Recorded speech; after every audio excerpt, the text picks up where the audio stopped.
Hello again. Breaking this morning, the White House has sent a letter to the National Archives urging immediate release of 160,000 pages of documents from Supreme Court nominee Elena Kagan's time in the Clinton White House.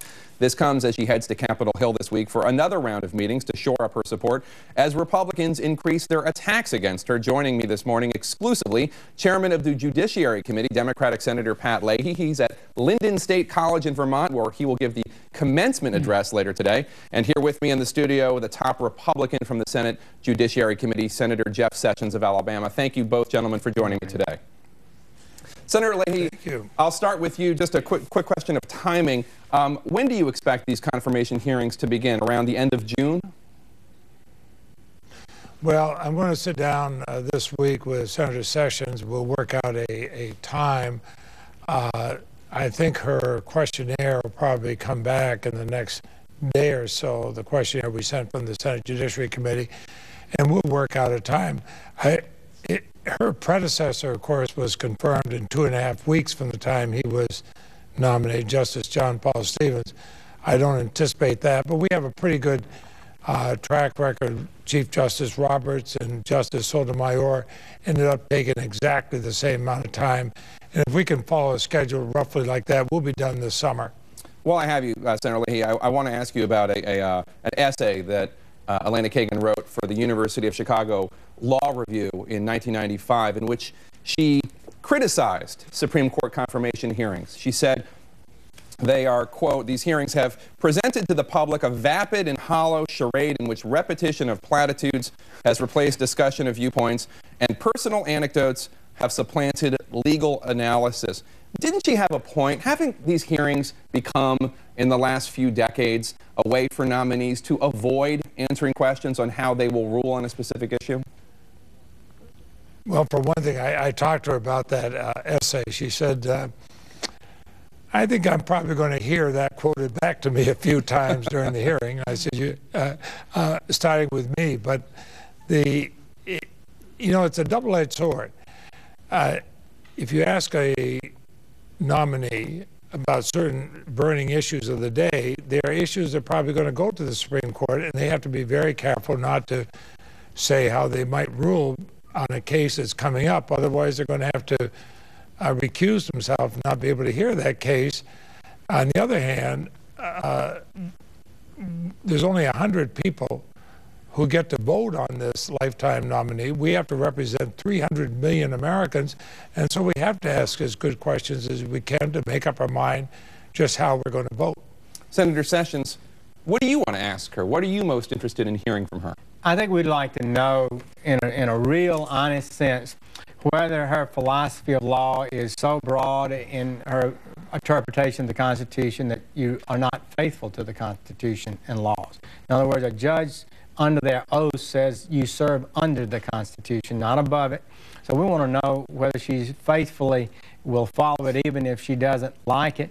And she did criticize the lack of specificity in some nominees. I thought John Roberts struck about the right tone, but perhaps even more open, was more open than Sotomayor, for example. So she's criticized the nominees in the process for not being more specific. I think we'll be looking at her testimony because she has so little other record.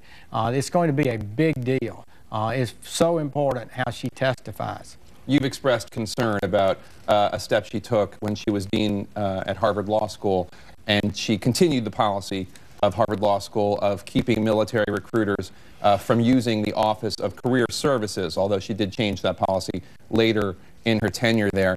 The White House has said she had great relationships with veterans and with the military. Walt Dean, what's specifically your concern about this issue? I have great concerns about that. That went on for a number of years. It was a national issue. People still remember the debate about it. She reversed the policy. When she became dean, they were allowing the military to come back on campus and had been for a couple of years. Well, they were always on campus, right? They just weren't using the Office of Career Services. Yeah, this is no little bitty matter, Jake. She would not let them come to the area that does the recruiting on the campus. They had to meet with some student veterans, and this is not acceptable. It was a big error. It was a national debate. Finally, we passed the Solomon Amendment. They really didn't comply with it. Eventually, she joined a brief to try to overturn the Solomon Amendment, which was eventually rejected 8-0 by the United States Supreme Court. And she was not in compliance with the law at various points in her tenure. And it was because of a deep personal belief she had that this policy, which was Congress and President Clinton's policy, don't ask, not don't tell. The military soldiers' policy, it was set by Congress. Could I have a word? Senator Leahy, you're shaking your head. What, do you disagree with Senator Sessions' assertion this is no itty-bitty matter, he said? Well, this is like in Shakespeare, sound and fury signifying nothing. The recruiters were always on the Harvard campus. She's shown her respect for the veterans there. Every year on Veterans Day, she has a dinner for all the veterans and their families who are there at Harvard. Recruiting went on at Harvard every single day throughout the time she was there. She was trying to follow Harvard's policy. She was also trying to make sure that students who wanted to go in the military could. Scott Brown, who's a Republican U.S. Senator and a member of the active reserves, he's still in the military, he met with her and left and said he thought she had high respect for our men and women in uniform, and he had no qualms about that. I think I realize you have some of these special interest groups on the far right or the far left who have points. Ignore those. We got to make up our own mind. We should be bright enough to do it. This recruiting thing, if somebody wants to go in the military, they usually find the recruiter. I mean, I don't think there is a recruiting station on the campus when my youngest son went and joined the Marine Corps. He wanted to join the Marine Corps. He had no trouble finding a recruiter. And I think in this case, the recruitment went on at Harvard all the way through. This really is trying to make up something out of whole cloth. Jake, I don't agree. This was controversial at Harvard. That's one reason she began to try to meet with military to try to assuage the concerns. She disallowed them from the normal recruitment process on campus. She went out of her way to do so. She was a national leader in that, and she violated the law of the United States at various points in the process. Well, let's talk about the legal aspect of it, because Chairman Leahy, Senator Sessions points out that when she was dean, she joined a friend of the court brief suing the Pentagon effectively, challenging this law, and it was rejected. That point of view and the friend of the court brief were rejected 8-0 by the Supreme Court. That includes Justice Ginsburg, Justice Breyer, Justice Stevens saying, Elena Kagan, you're wrong, your side is wrong. Now, it was just a friend of the court brief, but doesn't that unanimous verdict basically show that Kagan was expressing her political beliefs and not looking at the rule of law? You know, if we said that any lawyer who'd ever filed a brief with the Supreme Court that they couldn't serve on the Supreme Court because the case lost, half the members who are on the Supreme Court today would not be on the Supreme Court. She stated a position. She challenged the law. The law was upheld, and she said, we will follow the law at Harvard.